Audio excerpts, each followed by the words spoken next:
بسم اللہ الرحمن الرحیم۔ شروع کرتا ہوں اللہ کے پاک نام سے جو بہت بڑا مہربان نہایت رہنے والا ہے۔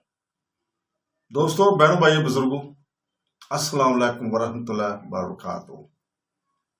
تاریخ ملت اسلامیہ کی 26 نمبر قسط ہے۔ ہم آپ کو خوش آمدید کہتے ہیں اور آج کی قسط میں جنگ قادسیہ کا پہلا حصہ ہم بیان کر رہے ہیں۔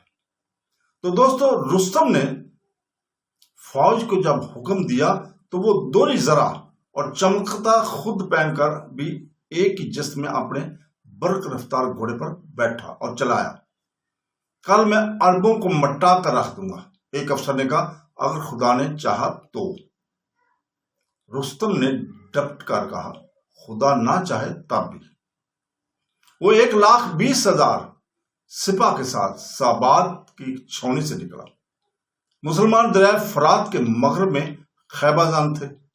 رستم نے یہاں پہنچ کر کشتیوں کا عارضی پل بنانے کی بجائے لکڑی، مٹی اور پتھروں کی بھرائی کر کے راتوں رات ایک مضبوط راستہ تیار کرایا۔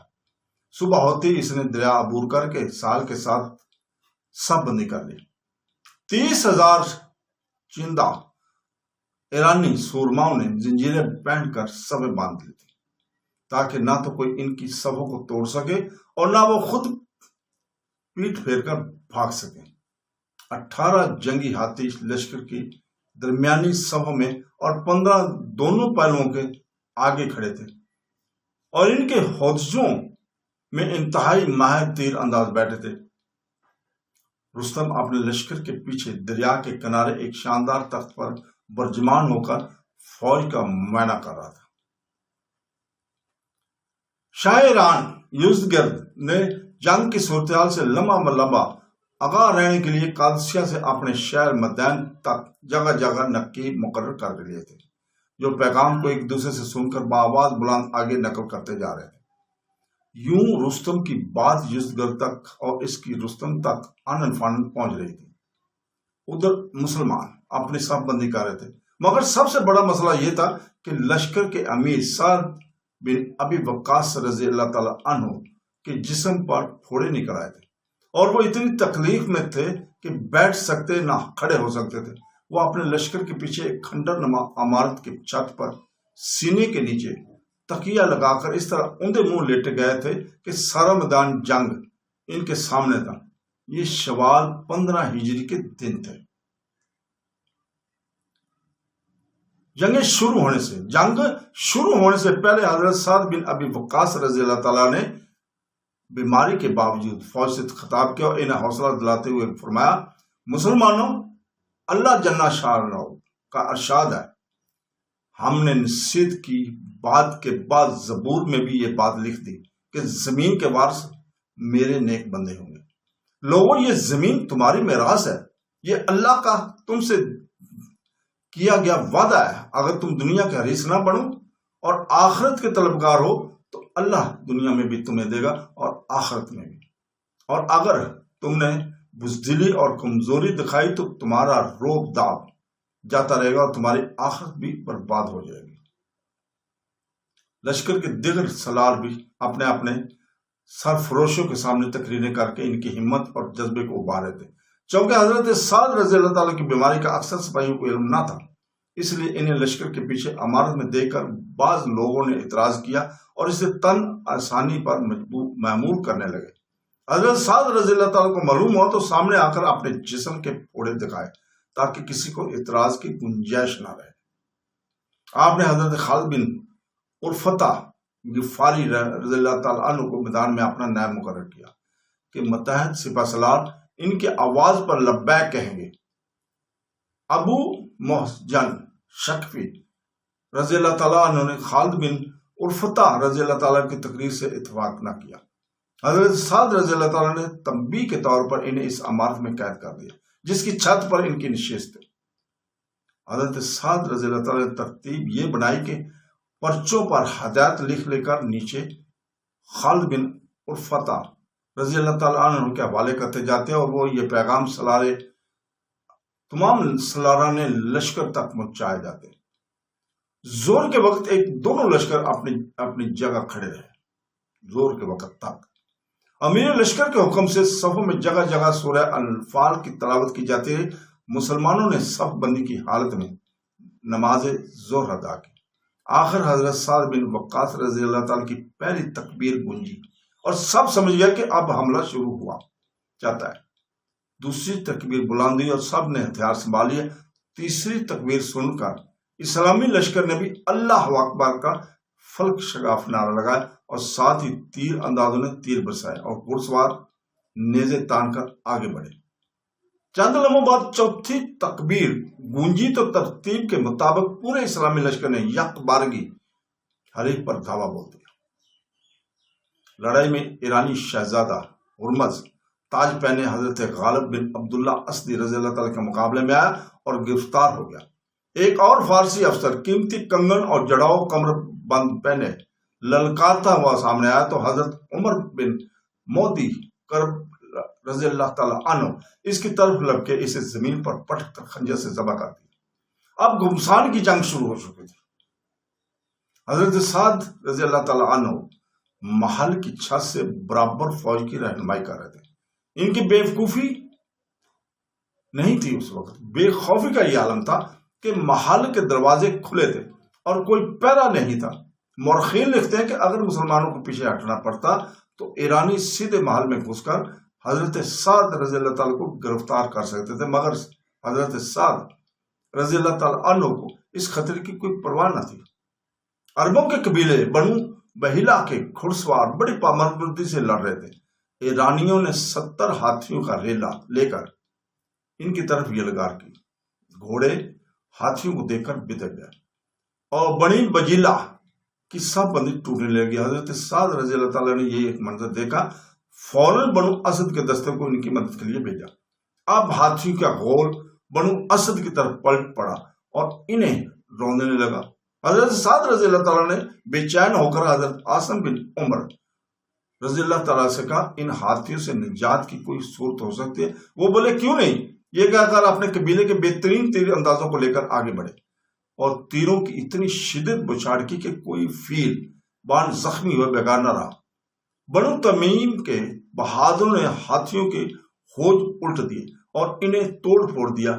فیل بان نیچے گر کر واپس دوڑے اور یوں اس کالی اندھی کا رخ پھر گیا۔ اس پہلے دن کی جنگ کو تاریخ میں یوم مارس کے نام سے یاد کیا جاتا ہے۔ پہلے دن کی لڑائی میں مسلمانوں کے خاصے افراد شہید ہوئے اور زخمی بھی ہوئے۔ شہداء کی تدفین اور زخمیوں کے علاج معالجے کے الزامات کے بعد اگلے دن مسلمان پھر صف بندی ہو گئے اور ابھی جنگ شروع نہیں ہوئی تھی کہ اچانک حضرت سعد رضی اللہ تعالیٰ کے بھائی حضرت شام رضی اللہ تعالیٰ 5000 کی امدادی دستے کے ساتھ آن پہنچے۔ وہ شام کے محاذ پر حضرت ابو عبیدہ رضی اللہ تعالیٰ کے متحد رومیوں سے برسر پیکار تھے۔ حضرت عمر رضی اللہ تعالیٰ نے ابو عبیدہ کو حکم بھیجا تھا کہ عراق کے محاذ سے جو مسلمان حضرت خالد بن ولید کے ہمراہ کم کے لیے شام بھیجے گئے تھے، انہیں حضرت سعد رضی اللہ تعالیٰ کی مدد کے لیے واپس عراق بھیج دیا جائے۔ چنانچہ فوج دوبارہ ادھر آ گئی، جس سے مسلمانوں کی ہمتیں بلند ہو گئی۔ اس فوج کے آنے کی ترتیب یہ رکھی گئی کہ 10 سپاہی تکبیریں بلند کرتے تھوڑی تھوڑی دیر بعد آ کر لشکر اسلامی شامل ہوتے رہے۔ دن بھر یہ سلسلہ جاری رہا اور دشمن یہ سمجھا کہ مسلمانوں کی مدد کے لیے بہت بڑی فوج آئی ہے۔ سب سے پہلے دستہ جو آ کر شامل ہوا، اس کے امیر حضرت قعقاع بن عمر رضی اللہ تعالیٰ عنہ تھے، جن کی دلیری اور فراست کی بڑی شہرت تھی۔ ان کے بارے میں حضرت ابو بکر صدیق رضی اللہ تعالیٰ عنہ کا ارشاد تھا، جس لشکر میں اس جیسا شخص ہوا، اس سے شکست نہیں ہو سکتی۔ انہوں نے آتے ایرانیوں کو للکارا کہ ہے کوئی بہادر تو سامنے آئے۔ مقابلے میں سلطنت فارس کا نامور سردار بہمن خود آیا، جو ذوالحجب کے لقب سے مشہور تھا۔ اس نے جنگ جسر میں مسلمانوں کو شکست دی تھی، جس میں حضرت ابو عبیدہ شکفی رحمۃ اللہ علیہ شہید ہوئے تھے۔ حضرت قعقاع رضی اللہ تعالیٰ نے اسے دیکھتی آواز لگائی، ہائے ابو عبیدہ، شہدائے جسر کا انتقام۔ یہ کہہ کر اس پر حملہ آور ہوئے۔ چند لمحے دونوں کی تلواریں ٹکراتی رہیں۔ آخر حضرت قعقاع رضی اللہ تعالیٰ نے اسے مار کرایا۔ اس کے بعد عام جنگ شروع ہوئی۔ شام سے آنے والی امدادی فوج کی 10 آدمی کو جب بھی کوئی دستہ افق سے نمودار ہوتا، حضرت قہقہ رضی اللہ تعالیٰ اس میں شامل ہو کر بڑے زور شور سے دشمن پر حملہ آور ہوتے۔ گزشتہ روز کی جنگ میں مسلمانوں نے ہاتھیوں کے جو چھلنی کیے تھے، ایرانی ان کا متبادل انتظام اب تک نہیں کر پائے تھے، اس لیے ایرانی اس دن ہاتھیوں کو میدان میں نہیں لا سکے تھے، لہذا مسلمان گھڑ سوار جم کر لڑ رہے تھے۔ ادھر حضرت قہقہ بن عمر رضی اللہ تعالی عنہ نے ایرانیوں کے گھوڑوں کو خوف زدہ کرنے کے لیے عجیب چال چلی کہ اپنے اونٹوں کو سیاہ چادریں پہنا کر ان ایرانی گھڑ سواروں کے سامنے لے آئے، جنہوں نے ایک دوسرے کو زنجیروں سے متصل کیا ہوا تھا، تاکہ میدان سے فرار ہونے پائیں اور دشمن پر یک بارگی حملہ کرتے رہیں۔ مگر جب عربی اونٹ سیاہ چادروں میں سامنے آئے تو ایرانی گھوڑے بدکنے لگے اور ان کی سبیں درم برم ہو گئی۔ ایرانی لشکر کا ایک دستہ ماہر تیر اندازوں کا تھا، زرق برق لباس میں سونے چاندی کے کنگن اور کمر بند پہنے سب سے نمایاں نظر آ رہا تھا۔ اس میں ایک تیر انداز مسلسل مسلمانوں کو نشانہ بنایا جا رہا تھا۔ اس دوران عمر بن معاذ رضی اللہ تعالی عنہ نے آواز لگاتے ہوئے کہا، مسلمانوں شیر بن کر دکھاؤ، فارس والے بھیڑ بکریاں ہیں۔ اسی سمت آ گئے۔ ایک مسلمان نے چلا کر کہا، ابو سور، اس فارسی سے بچ کر رہنا، اس کا کوئی نشانہ خطا نہیں جاتا۔ حضرت عمر بن معاذ کرب رضی اللہ تعالیٰ عنہ نے پلٹ کر تیر انداز کو دیکھا اور پھر اس کی طرف دوڑ پڑے۔ تیر انداز نے کمان پر تیر چڑھا کر ان پر چھوڑ دیا، جو سنسناتا ہوا حضرت عمر بن معاذ کرب رضی اللہ تعالیٰ بھی چوکنا تھے، فوراً ڈھال آگے کر دی، تیر اس میں پوست ویست ہو گیا۔ اس سے قبل کے تیر انداز دوسرا تیر چلایا، وہ چڑھا عمر بن معاذ کرب رضی اللہ تعالیٰ عنہ اس تک جا پہنچے اور اسے یکدم دبوچ کر ذبح کر ڈالا۔ اس کے سونے کے 2 کنگن، ترائی کمر بند اور ریشمی واسکٹ اتار لی۔ ابو محجن ثقفی رضی اللہ تعالیٰ عنہ کو جنگ سے پہلے فوجی نظم و ضبط کی خلاف ورزی پر زنجیر ڈال کر اس محل میں قید کر دیا گیا تھا، جس کی چھت پر حضرت سعد رضی اللہ تعالیٰ بیٹھے تھے۔ حضرت محجن کو جنگ میں شرکت سے محرومی کا اتنا قلق تھا کہ بے اختیار یہ شعر پڑھنے لگے، جس کا ترجمہ ہے، کتنے غم کی بات ہے کہ گھڑ سوار نیزے تان کر پڑے ہوئے ہیں اور میں زنجیروں میں باندھ کر یہاں پھینک دیا گیا ہوں۔ حضرت سعد رضی اللہ تعالیٰ کی باندی زارا کا وہاں سے گزر ہوا تو ابو منجن نے ان سے درخواست کی، میری زنجیر کھول کر ایک گھوڑا مجھے دے دو، شام کو میں واپس آ جاؤں گا تو مجھے پھر سے باندھ دینا۔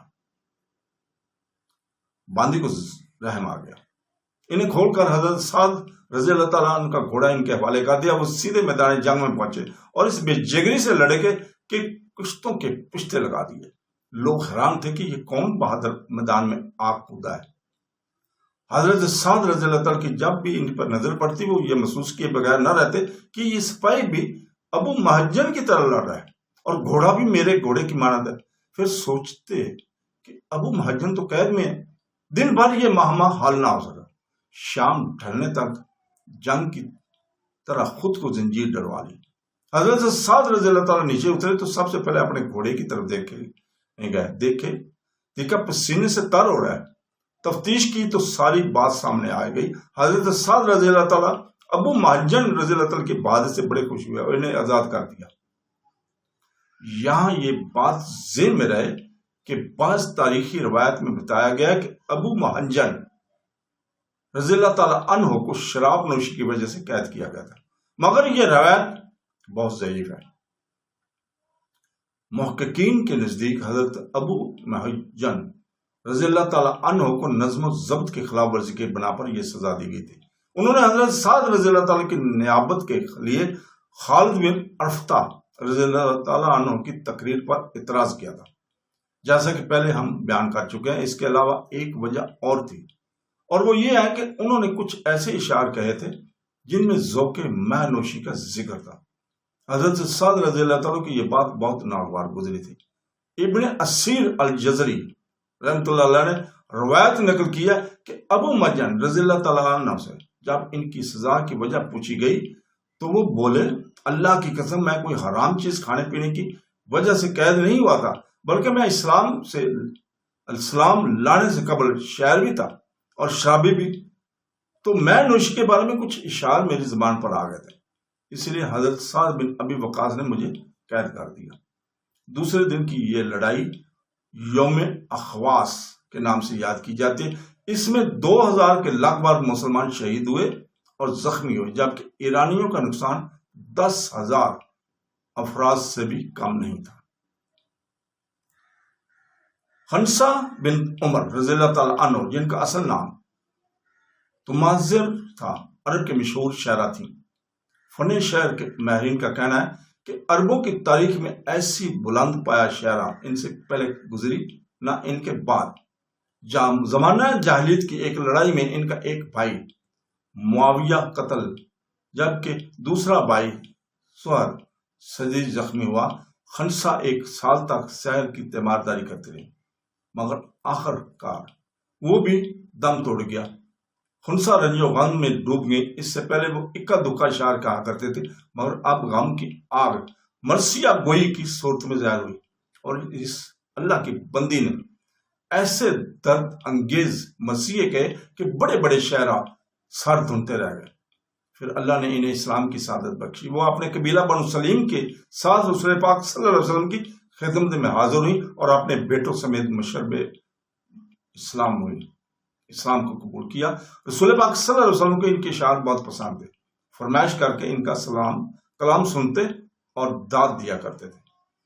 جنگ قادسیہ میں خنسا بنت عمر رضی اللہ تعالیٰ عنہ اپنے 4 بیٹوں کے ساتھ شریک ہوئی تھی۔ جس رات جنگ چھڑنے والی تھی، انہوں نے بیٹوں کو جمع کیا اور کہا، میرے بیٹوں، تم نے اپنی خوشی سے اسلام قبول کیا، اپنی خوشی سے ہجرت کی ہے، اس اللہ کی قسم جس کے سوا کوئی معبود نہیں، تم ایک ہی باپ کے بیٹے ہو، جیسا کہ تمہاری ماں ایک ہے۔ میں نے نہ تو تمہارے باپ سے خیانت کی اور نہ تمہاری ماموں کو رسوا ہونے دیا، تمہارے حسب و نسب کو بٹا نہیں لگایا۔ تم جانتے ہو کہ اللہ نے کفار سے جہاد کے بدلے کتنا عظیم اجر رکھا ہوا ہے۔ یاد رکھو، آخر باقی رہنے والا ہے، جبکہ دنیا کی زندگی فانی ہے۔ اے ایمان والو، صبر کرو، مقابلے میں جم جاؤ اور مستعد رہو، اور اللہ سے ڈرتے رہو تاکہ تم کامیاب ہو جاؤ، یہ اللہ تعالیٰ کا فرمان ہے۔ صبح تم بھرپور جذبے کے ساتھ اپنے دشمن سے جہاد کے لیے جانا، انشاءاللہ تعالیٰ تم اللہ کی نصرت سے اس کے دشمنوں پر فتح یاب ہوں گے۔ جب تم دیکھو گے کہ میدان جنگ تب گیا ہے تو اس کے مشکل ترین مقامات میں کود جانا، انشاءاللہ تعالیٰ تمہیں جنت میں عزت کا مقام نصیب ہوگا۔ اگلا دن 4 بیٹے اس کے رجز پڑھتے ہوئے پورے جوش و جذبے کے ساتھ جنگ میں شریک ہوئے، ایک کے بعد دوسرا شہید ہوتا رہا، یہاں تک کہ 4 شہادت سے سرفراز ہو گئے۔ وہی خنسا رضی اللہ تعالیٰ عنہ جو اپنے 2 بھائیوں کے غم میں مرثیے کہہ کر پورے عرب کو رلاتی رہی تھی، 4 بیٹوں کی شہادت کی خبر سن کر بولی، اللہ کا شکر ہے جس نے مجھے ان کی شہادت کا اعزاز بخشا، امید ہے وہ مجھے ان کے ساتھ اپنی بارگاہ رحمت میں جگہ دے گا۔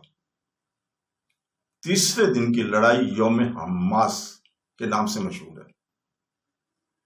رات ہی کو حضرت قیقاع رضی اللہ تعالیٰ عنہ نے چند دستوں کو میدان جنگ سے خاصی دور چھپا دیا تھا اور انہیں ہدایت کی تھی کہ صبح جنگ شروع ہونے سے ذرا پہلے 100 کی ٹولیوں میں یہ کے بعد دیگرے میدان میں آتے رہے۔ چنانچہ صبح ہی جب میدان اور ایرانی سامنے آمنے ہوئے تو یہ دستے تکبیر کے نعرے بلند کرتے باری باری آئے، جس سے ایرانیوں پر روب طاری ہو گیا۔ آخر میں حضرت ہشام بن ابی وقاص رضی اللہ تعالیٰ عنہ 700 سواروں کے ساتھ اس طرح ٹولی میں تقسیم ہو کر میدان میں اترے۔ جنگ کا آغاز ہوا تو پہلے ایک دیو پیکر فارسی پہلوان نے آ کر للکارا۔ ایک پستہ قد مسلمان شہر بن عقلمہ اس کی طرف لپکے۔ پہلوان گھوڑے سے کود کر شہر بن عقلمہ کو بازو میں جکڑ کر نیچے گرایا اور سینے پر چڑھ کر انہیں ذبح کرنے کے لیے تلوار سونپنے لگا، مگر اچانک اس کا گھوڑا بدھ کر بھاگا، جس کی لگام پہلوان کی کمر سے بندھی ہوئی تھی۔ پہلوان بھی الٹ کر گرا اور گھوڑے کے پیچھے گھسیٹنے لگا۔